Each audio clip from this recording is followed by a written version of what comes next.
Hello friends, welcome back to my YouTube channel EHS study point by SK। आज हम बात करेंगे primary factor that operator must know to lift a load safely.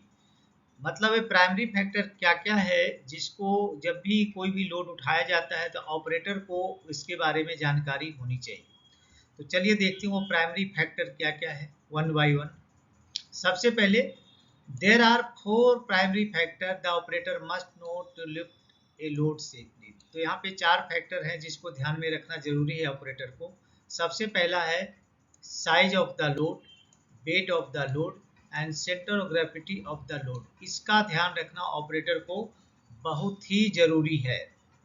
तो कैसे रखेंगे? To make a level lift, level lift अगर करना है the load must be lift above the load centre of gravity.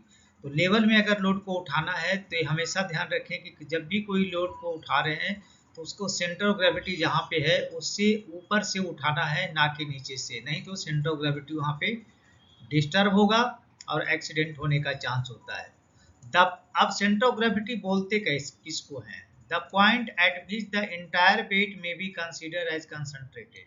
मतलब वह पॉइंट जहाँ पे उस लोड का इंटायर जो वेट होता है वो कंसंट्रेटेड होता है, उसी को क्या बोलते हैं? सेंटर ऑफ ग्रेविटी बोलते हैं। नेक्स्ट देखेंगे centre of gravity slightly variation are usually permissible.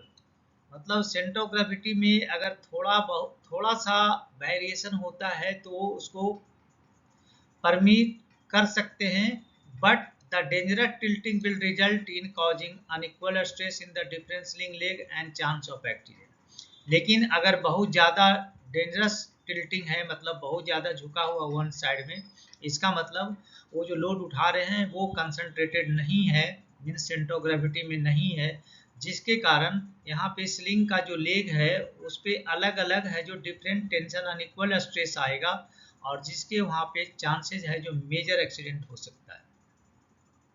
दूसरा जो पॉइंट है जो ऑपरेटर को ध्यान में रखना चाहिए लोड उठाने के समय कि number of leg and angle of sling make with horizontal line. सबसे पहले कि कितना स्लिंग का इस्तेमाल हम कर रहे हैं और उस स्लिंग का जो हॉरिजेंटल लाइन के साथ जो एंगल बनेगा वो कितना बनेगा, उसकी जानकारी ऑपरेटर को होना यहाँ पे जरूरी है। तो सबसे पहले as the angle form by the sling leg and horizontal line. तो एंगल किसके किसके बीच बनता है? स्लिंग लेग और जो हॉरिजेंटल लाइन होता है उसके बीच बनता है। That decreases the rated capacity of the sling. तो इस जो एंगल बनता है जिसके कारण क्या होता है, स्लिंग की कैपेसिटी यहाँ पे कम होती है, क्योंकि 90 डिग्री पे ही हम मैक्सिमम उठा सकते हैं, लेकिन उससे अलग एंगल बनेगा तो वो दोनों ही केसों में, चाहे वो ज़्यादा बन रहा है या 90 से कम बन रहा है, तो दोनों ही केस में स्लिंग की कैपेसिटी कम होगी।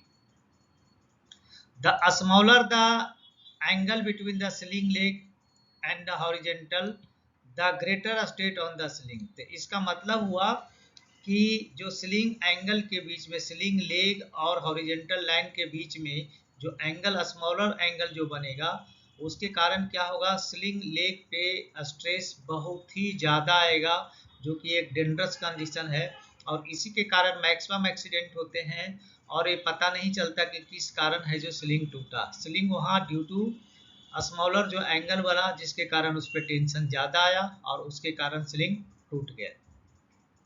नेक्स्ट देखेंगे larger and heavier load can be safely moved if the load of the load is distributed among the more sling leg. यानी कोई भी बहुत भारी लोड है या हैवियर लोड है तो उसको सेफली उठाने का एक ही तरीका है कि उसके जितने भी स्लिंग लिंग है, स्लिंग लेग जो है उस पर लोड है जो डिस्ट्रीब्यूट हो, इक्वली डिस्ट्रीब्यूट हो, तो हम उसको सेफली उठा सकते हैं।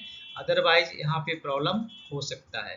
तो लोड डिस्ट्रीब्यूशन सारे स्लिंग पे होना चाहिए। चलिए नेक्स्ट देखते हैं। थर्ड जो है rated capacity of the sling, यानी जो स्लिंग का इस्तेमाल कर रहे हैं उसकी रेटेड कैपेसिटी पे नज़र रखनी चाहिए। For example rated capacity vary depending on the type of sling. तो रेटेड कैपेसिटी जो स्लिंग का होता है वो डिपेंड्स करता है कि स्लिंग का टाइप क्या है, the size of the sling, sling की साइज क्या है, and the type of hitch, और किस तरह का हिच का इस्तेमाल यहाँ पे किया जा रहा है लोड को उठाने के लिए। इन सारे चीज़ों पे है जो रेटेड कैपेसिटी स्लिंग का निर्भर करता है। Operator must know the capacity of the sling, यानी कि ऑपरेटर को स्लिंग की कैपेसिटी अवश्य जानकारी होनी चाहिए।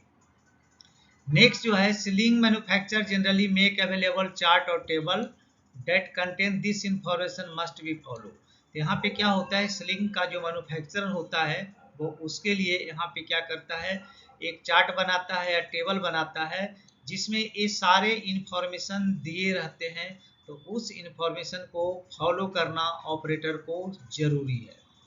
चलिए नेक्स्ट देखते हैं, the values given for new sling older sling must be use with additional caution. तो जब भी यहाँ पे कोई नए स्लिंग का इस्तेमाल किया जा रहा है या ओल्डर स्लिंग पुराने स्लिंग का इस्तेमाल किया जा रहा है तो वहाँ पे एडिशनल प्रिकॉशंस या कॉशन लेने की आवश्यकता है। अंडर नो सर्कमस्टांसेस शैल स्लिंग रेटेड कैपेसिटी, किसी भी कंडीशन में स्लिंग का जो रेटेड कैपेसिटी है वो बढ़ना नहीं चाहिए, उससे ज़्यादा लोड नहीं उठाना चाहिए। चलिए जो फोर्थ पॉइंट है वो है जो ऑपरेटर को नज़र रखनी चाहिए, history of sling care and use, मतलब स्लिंग की हिस्ट्री क्या है, उसका केयर कैसे करना है और उसका इस्तेमाल कैसे करना है। तो सबसे पहले देखेंगे, mishandling and misuse of sling are leading cause of sling related accident. तो यहाँ पे मिस हैंडलिंग करेंगे या मिस यूज करेंगे स्लिंग का, तो जिसके कारण यहाँ पे स्लिंग रिलेटेड एक्सीडेंट एक मेन कारण है, लीडिंग काउज है जिसके कारण एक्सीडेंट होता है। एंड मेरी इंजुरी एंड एक्सीडेंट हैपन, और इसके कारण बहुत सारे इंजुरी भी होते हैं, एक्सीडेंट भी होते हैं। नेक्स्ट है, accident can be avoided by operator becoming familiar. तो एक्सीडेंट को अवॉइड किया जा सकता है जब operator becoming familiar with the essential proper sling care and use. अगर ऑपरेटर जो है स्लिंग का इस्तेमाल किस तरह से करना है, उसका यूज किस तरह से करना है, अगर इसके बारे में वो अच्छी तरह फेमिलियर है तो इस केस में यहाँ पे एक्सीडेंट को रोका जा सकता है। तो दोस्तों अभी आपने देखा कि ऑपरेटर, कोई भी ऑपरेटर अगर कोई भी लोड को उठा रहा है तो लोड को उठाने के समय लोड को सेफ्टली कैसे उठाएं, तो उस समय किन किन चीज़ों पे नज़र रखनी चाहिए ऑपरेटर को, इसके बारे में जाना। तो चलिए मैं यहाँ पे आपसे रिक्वेस्ट करूँगा, अगर आप हमारे चैनल पे नए हैं तो प्लीज़ चैनल को सब्सक्राइब करें, दोस्तों में ज़रूर शेयर करें और बेल आइकॉन को ऑल पे सेट कर दें ताकि सभी वीडियो का नोटिफिकेशन आपको टाइम से मिले।